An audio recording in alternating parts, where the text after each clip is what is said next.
Welcome to Talmudic Treasures. Today we're learning Yevamot, page 13, which tells us that even though up until this point we've been learning the idea that if you have a brother that dies and he had two wives, and one of those two wives was an Ereva, so because the man was not able to marry her because of her direct relationship with him, also the co-wife, there's no Yibum, and there is no chalitza. Interestingly enough, at this point, we see that it is a dispute.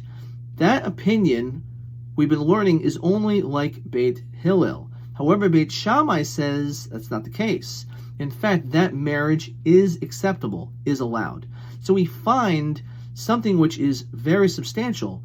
Because of whether or not we allow this marriage to take place, we can understand that Beit Shammai and Beit Hillel may very well look at practical situations and say, there could be a woman who really should not be marrying this man, or there is a certain woman that is allowed to marry this man.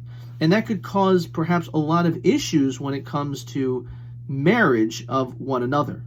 But nonetheless, the Mishnah here tells us that Beit Shammai and Beit Hillel, as much as they argued here and throughout the Talmud, they would still allow each other to marry each other's children. Not only that, we find that they argue many times about the laws of what's impure, what's pure, what's tameh, what's tahar, and because of that, the vessels would have very different ramifications, whether or not they're considered to be, again, pure or impure. Nonetheless, the Talmud here says that they would still lend them to each other. They would still, as we said, marry into each other, which tells us something so fascinating. Even though we see that there's this constant argument between these two opinions, Beit Shammai and Beit Hillel, they did not allow their arguments to affect their relationship with one another, which means their arguments were only for the sake of heaven.